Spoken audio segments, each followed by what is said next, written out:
ज्ञानतिमिरन्दस्य ज्ञानाञ्जनशलाकया चक्षुरुन्मीलितं येन तस्मै श्रीगुरवे नमः। नमो विष्णुपादाय कृष्णप्रेष्ठाय भूतले श्रीमते भक्तिवेदान्तस्वामिनिति नामिने। नमस्ते सारस्वती देवे गौरवाणी प्रचारणे निर्विशेषशून्यवादी पाश्चात्यदेशतारणे। जय श्री कृष्ण चैतन्य प्रभु नित्यानंद श्री अद्वैत गदाधर श्रीवासादि गौरभक्तवृंद। मूकं करोति वाचालं पंगुं लंघयते गिरिं यत्कृपातमहं वन्दे श्रीगुरुदीनतारिणम्। धर्मानंद माधवम श्री चैतन्य ईश्वरम। हरे कृष्णा। तो आज हम अपना जो पहला डिस्कशन चल रहा था रूप गोस्वामी का उपदेशामृत का जो थर्ड वर्स है, उत्साहात निश्चयात धैर्यात, तो धैर्य के ऊपर हमने ऑलरेडी 2 क्लासेस में चर्चा की थी। हम उसको आज कंटिन्यू करेंगे और आज का स्पेसिफिक डिस्कशन होगा how to be patient amidst provocation. जब आपकी लाइफ में कई बार प्रोवोकेशन आता है तो उस समय धैर्य कैसे रखें।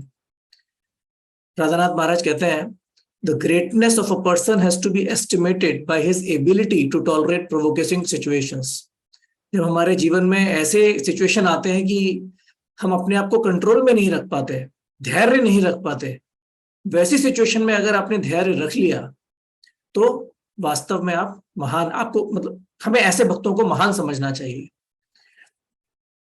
लेकिन ये जो धैर्य है या टॉलरेंस है या पेशेंस है, सिमिलर वर्ड्स हैं, थोड़ा थोड़ा डिफरेंस है इन सब में। ये सब हम तब तक नहीं दिखा सकते जब तक हमें नॉलेज नहीं है, हमें सत्य का ज्ञान नहीं है, हमें यही नहीं पता कि कहां पर धैर्य दिखाना है, कहां पर धैर्य नहीं दिखाना।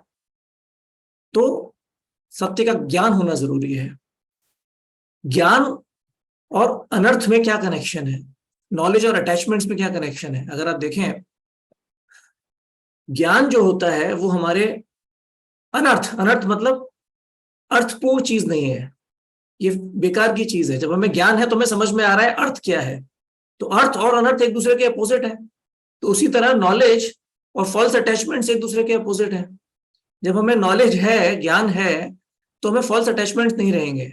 एक सिंपल एग्जाम्पल, अगर आपको पानी पूरी बहुत अच्छी लगती है और सड़क के किनारे पे चौराहे पे आप एक पानी पूरी वाला है, उससे आपको पानी पूरी रोज खाते हैं, लेकिन एक दिन अगर आपने देख लिया कि वो पानी पूरी का जो पानी बनाता है वो थोड़ा अच्छा पानी यूज नहीं करता, वो कहीं से भी ले लेता है, थोड़ा गंदा पानी यूज करता है, एक दिन आप देख लेंगे, दूसरे दिन से आपका अटैचमेंट खत्म हो जाएगा उस पानी पूरी से। एटलीस्ट उस पर्टिकुलर स्टॉल की पानी पूरी से आपका अटैचमेंट खत्म हो जाएगा। क्यों? आपको ज्ञान मिल गया, आपने देख लिया अरे ये तो बहुत अच्छी नहीं है। अपोजिट भी होता है, जब हमारे बहुत ज्यादा अटैचमेंट्स होते हैं ना, तब हमारा ज्ञान चला जाता है। बहुत ज्यादा प्राइड आती है, बहुत ज्यादा गुस्सा आता है, तो ऐसा बोलता है जब गुस्सा आता है तो अकल घास करने चली जाती है। हम ऐसी ऐसी चीजें बोल देते हैं, ऐसी ऐसी चीजें कर देते हैं जो हम बाद में सोचते हैं तो लगता है अरे ये मैंने क्या कर दिया। बुद्धि भ्रष्ट हो जाती है, विनाश काले विपरीत बुद्धि। हम अपनी बैड हैबिट्स जो हमारी है, जब जब कोई अड़ जाती है तो हम we give in to the bad habits. तब हमें समझ में नहीं आता क्या सही है क्या गलत है। जिसको स्मोकिंग की बहुत ज्यादा लत है, जब वो एक सिगरेट उठाता है तो ये भूल जाता है कि ये मेरे फेफड़े खराब कर रही है।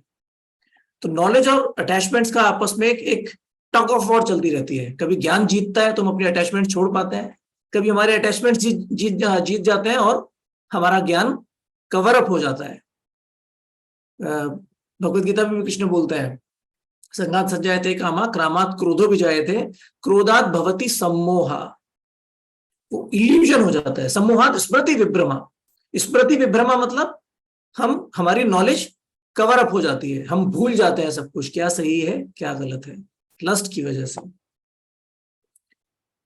तो जब हमारे पास ज्ञान नहीं है तो क्या होगा, एक साधक के पॉइंट ऑफ व्यू से अगर हम देखें तो हमें क्या लगेगा, अरे भक्ति करने की क्या जरूरत है।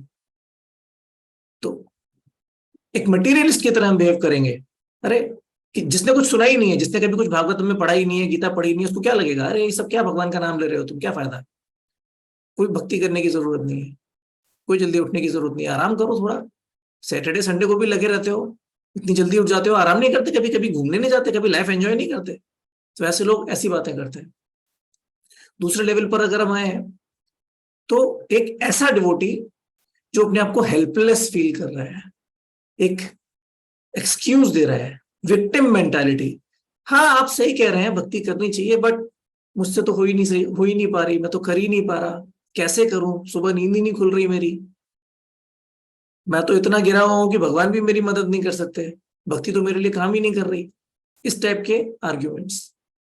फीलिंग क्या आती है कि मैं हेल्पलेस हूं, करना चाहिए बट मुझसे हो नहीं पा रहा। लेकिन अगर आप एक्चुअली देखें तो इसमें हमें सही कृष्णा कॉन्शियस का एसेंस समझ में आया नहीं है, अगर हम ऐसे ऐसे एक्सक्यूज दे रहे हैं तो।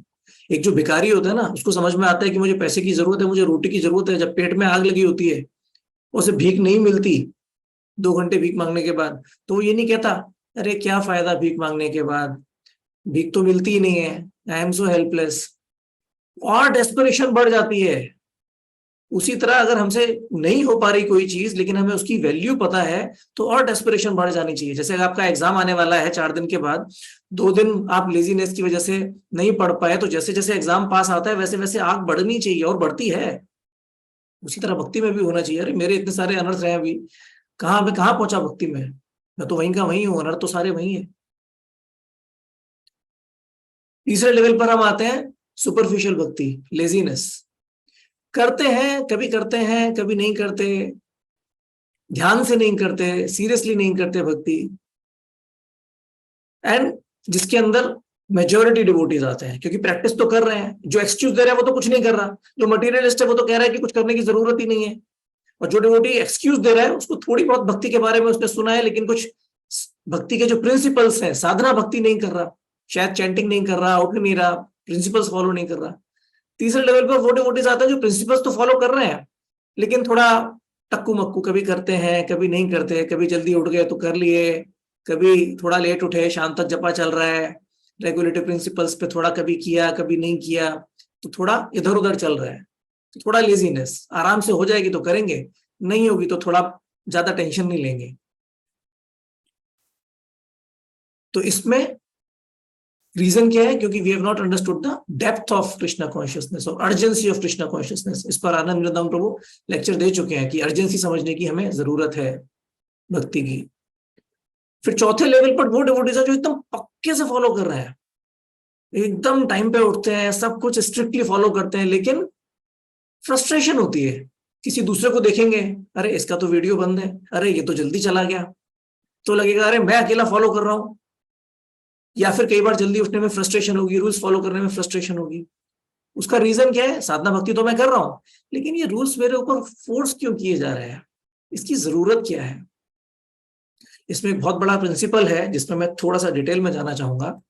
अगर आप देखें, आपको कोई चीज चाहिए और कोई आपके सामने गाजर लटका है, जो कैरेट और स्टिक प्रिंसिपल बोलते हैं ना, अगर आपको कोई कैरेट दिखाए, गाजर दिखाए, तो हम बहुत मेहनत करने के लिए तैयार हो जाते हैं। मैं मेहनत करूंगा तो मुझे प्रमोशन मिलेगा, मेहनत करूंगा तो मुझे ये मिलेगा वो मिलेगा, मेरा है नहीं वो बट मुझे मिलेगा, तो आदमी बहुत मेहनत करने के लिए तैयार हो जाता है। लेकिन अगर कोई आपकी ही चीज आपसे छीन ले और फिर बोले आपको ये चीज वापस चाहिए तो आप मेहनत करिए, तो क्या आप उतने उत्साह से मेहनत कर पाएंगे?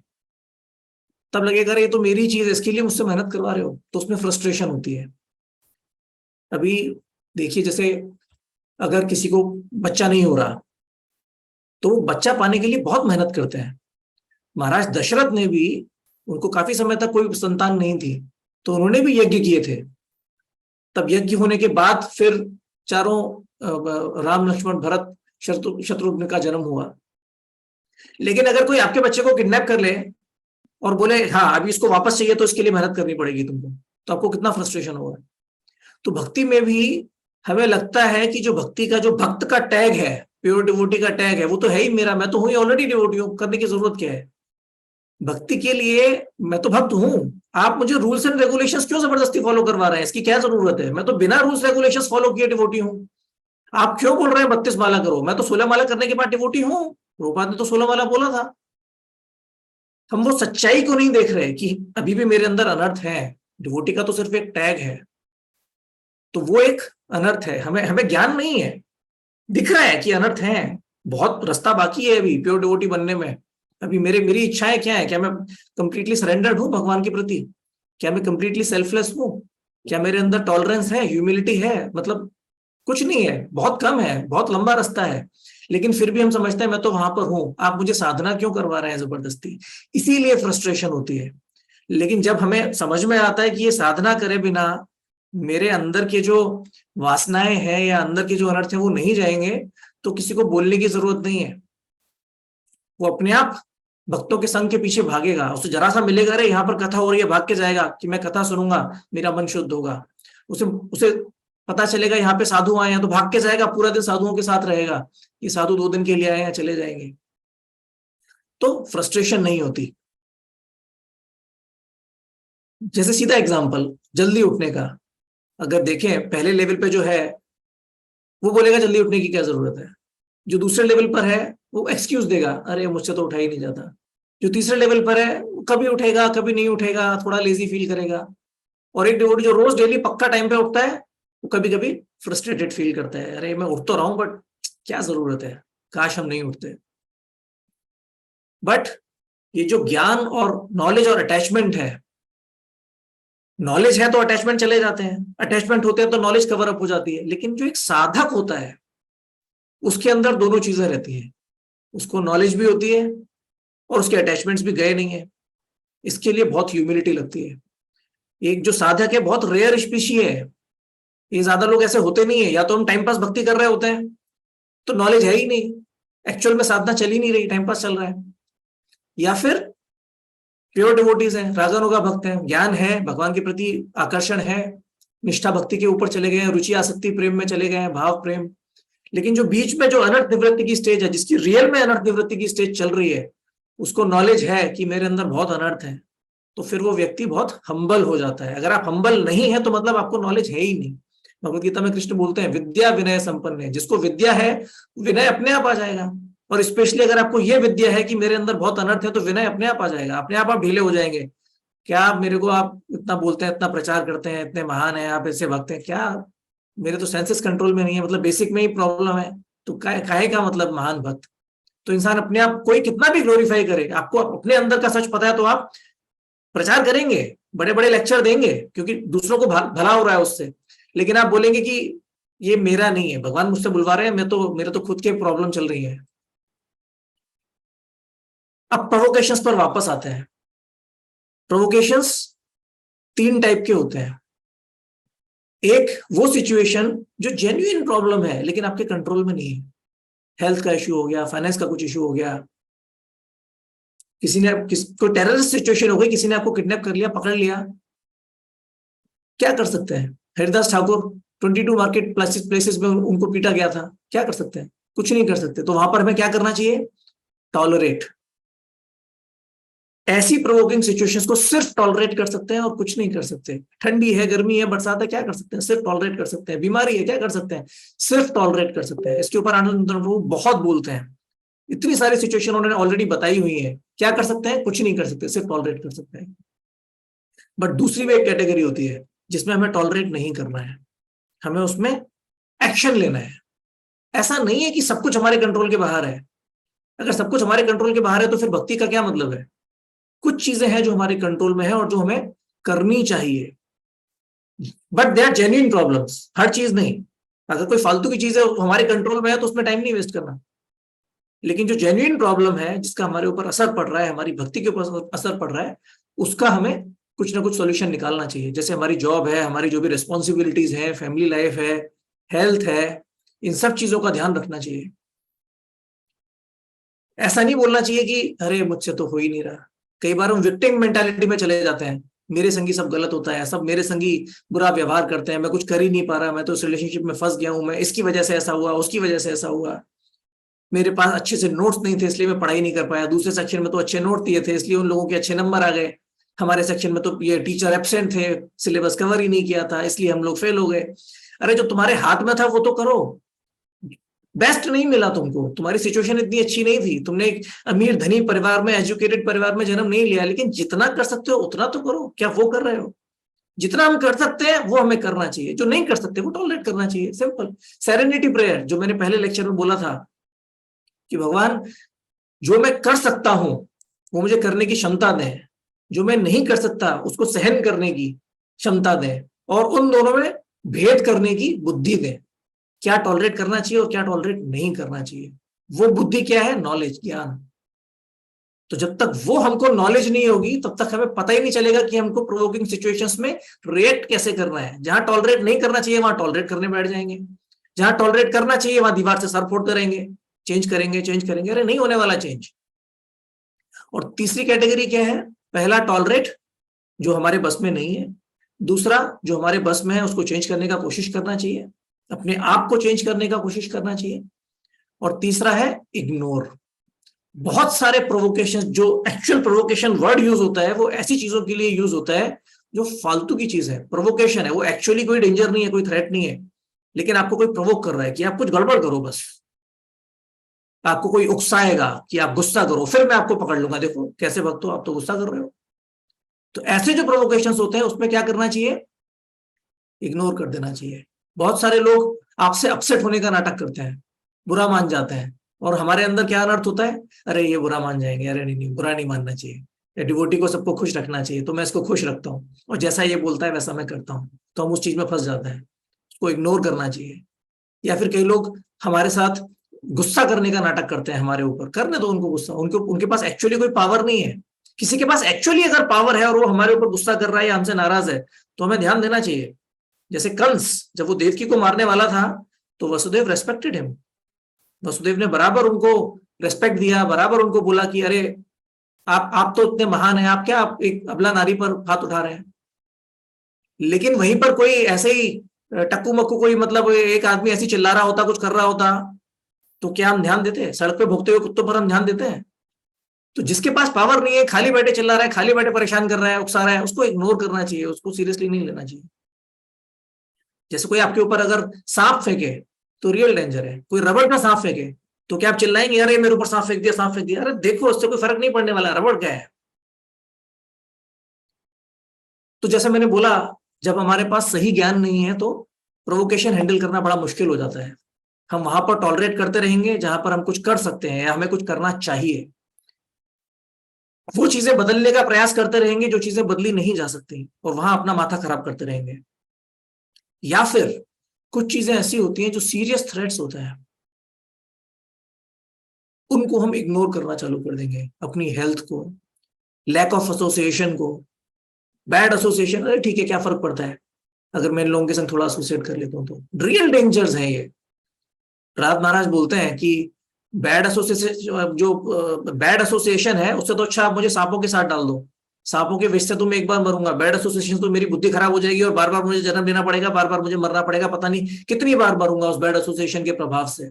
क्योंकि मन बुद्धि अहंकार तो मैं अपने संग लेकर जाऊंगा शरीर छोड़ने के बाद, और मन तो पॉल्यूट हो गया है, तो फिर आगे भक्ति कैसे करूंगा? मेरे पता नहीं कितने जन्म बेकार हो जाएंगे। लेकिन हमें लगता है अरे ठीक है ना, बैड एसोसिएशन क्या फर्क पड़ता है। तो जो जेन्युइनली सीरियस थ्रेट्स हैं हम उनको इग्नोर करना चालू कर देंगे, डिनायल में चले जाएंगे अगर हमें नॉलेज नहीं है तो। और डिनायल बहुत बड़ी प्रॉब्लम होती है भक्तों के साथ, बहुत सारी सीरियस प्रॉब्लम्स होती है, हम उनको डिनायल में चले जाते हैं और इग्नोर करते हैं। और चौथा, जो फालतू की चीजें हैं उनकी टेंशन लेते रहेंगे, अरे ये नहीं हो रहा, अरे वो नहीं हो रहा, अरे छोड़ो। सुबह 5 बजे तुम्हें क्या टेंशन है लाइफ में कि जॉब का प्रॉब्लम है, कि वाइफ का प्रॉब्लम है, कि हस्बैंड का प्रॉब्लम है, कि इसका प्रॉब्लम है?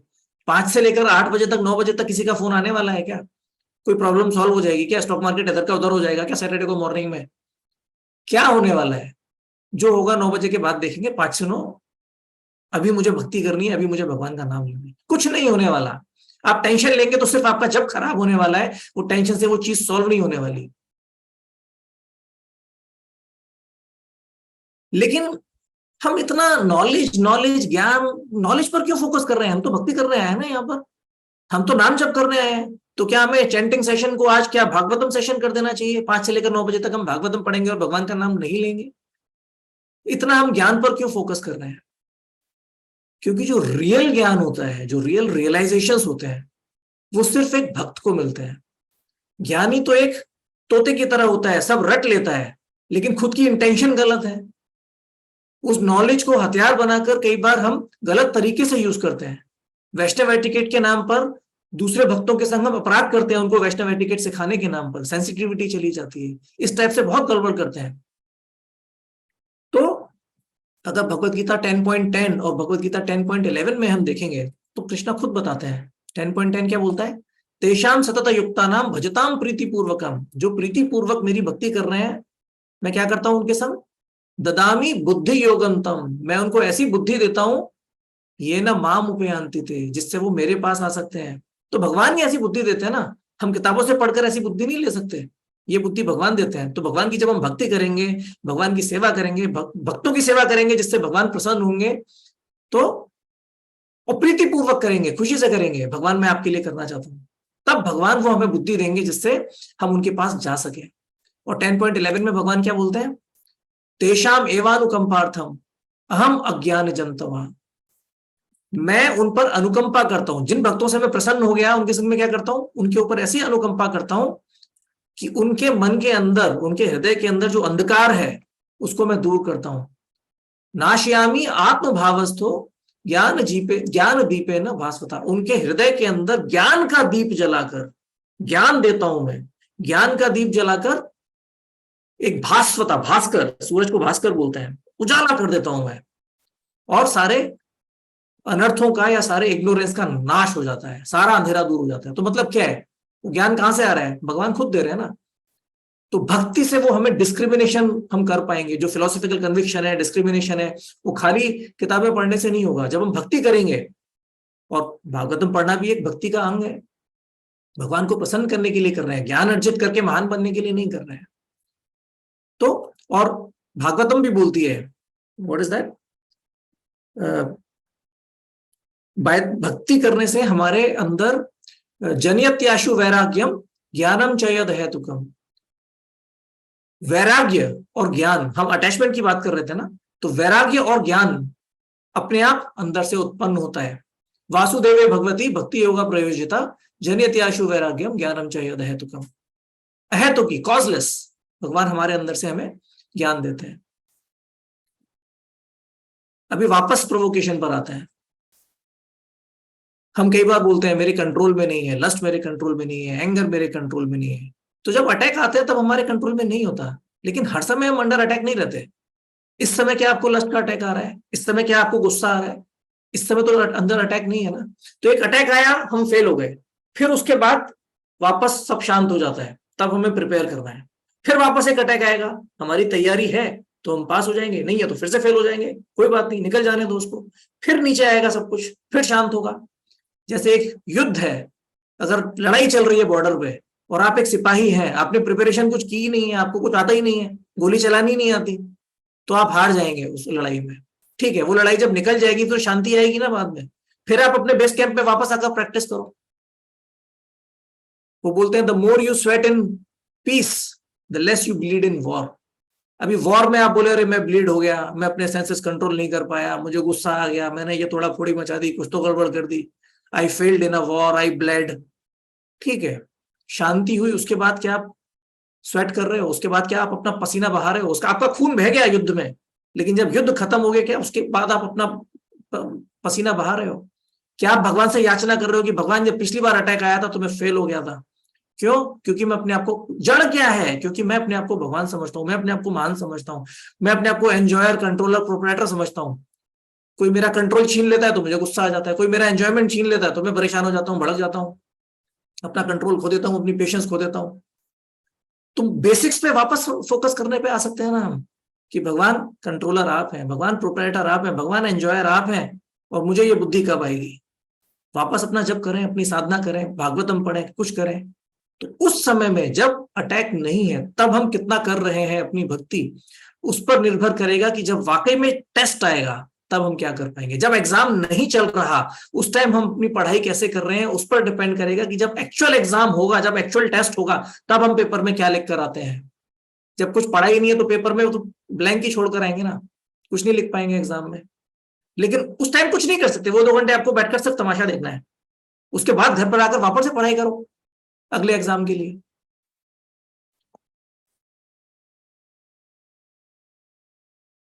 जैसा मैंने बोला, कुछ चीजें हमारे कंट्रोल में नहीं है, हमें टॉलरेट करनी है, लेकिन सिर्फ टॉलरेट नहीं करनी, हमें यह भी सोचना है कि मैं क्या कर सकता था इस सिचुएशन के लिए बेटर, अपने आप को प्रिपेयर करने के लिए। और लोग बोलते हैं, एक कहावत है, दुख में सिमरन सब करें, सुख में करे ना कोई, जो सुख में सिमरन करे तो दुख काहे को होए। तो ये मुझे कई बार समझ में नहीं आता था। मतलब अगर हम दुख में भगवान का नाम ले रहे हैं, हर कोई लेता है, लेकिन अगर सुख में भगवान का नाम लेंगे तो क्या दुख नहीं होगा? तो क्या फाइनेंशियल प्रॉब्लम नहीं आएगी? तो क्या मृत्यु नहीं आएगी? तो क्या बुढ़ापा नहीं आएगा? इमोशनल प्रॉब्लम्स नहीं आएंगी? जो दुख में सिमरन करे तो सुख का, जो सुख में सिमरन करे तो दुख काहे को होए? इसका मतलब यह है, अगर आप सुख में स्मरण करेंगे भगवान का, तो जब दुख आएगा तब आपको समझ में आएगा कि ये जो दुख है ये उतना सीरियस नहीं है। मैं आत्मा हूं, मुझे तो भवसागर से बाहर निकलना है, ये जन्म मृत्यु के फेरे से बाहर निकलना है, वो ज्यादा सीरियस प्रॉब्लम है, ये इतनी सीरियस प्रॉब्लम नहीं है, ये इल्यूजरी है, ये मेरे से धोखा कर रहे हैं, खाली बैठे परेशान कर रहे हैं, मुझे इसको इग्नोर करना है, या ये जेन्युइन प्रॉब्लम है, मुझे टॉलरेट करना है और मैं टॉलरेट कर सकता हूं। आपको समझ में आएगा उस प्रोवोकेशन में या उस सिचुएशन को कैसे डील करना है, अगर आप प्रिपेयर्ड हैं तो। तकलीफ होगी बट कम होगी। आप सुख में भी भगवान का शरण लेंगे और दुख में भी भगवान का शरण लेंगे, और अल्टीमेटली क्या होगा? दुख क्यों है? बार बार जन्म ले रहे हैं इसीलिए ना, तो वो जन्म मृत्यु के फेरे से बाहर निकल जाएंगे, तो फिर दुख काहे को है? स्पिरिचुअल वर्ल्ड में कैसा दुख? वापस चले जाएंगे बैक टू गॉड इट। जो प्रभु जी बोलते हैं, होशे होशे जाएंगे, खुश होके जाएंगे, मैं वापस जा रहा हूं।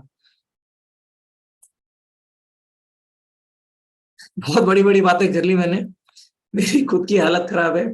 सब भक्तों से प्रार्थना की याचना करता हूँ कि जो भी मैंने बोला उसमें से कुछ थोड़ा बहुत समझ पाऊं, और आज हम अपना जब इस प्रकार करेंगे कि भगवान हमें वो बुद्धि दें, हमें वो शक्ति दें कि हम टॉलरेट कर सकें, बुद्धि दें कि हम डिस्क्रिमिनेट कर सकें, वो इल्यूजन में ना फंसे, और पूरे अगले 4 घंटे, अगले पौने 3.25 घंटे भगवान के नाम को समर्पित करें।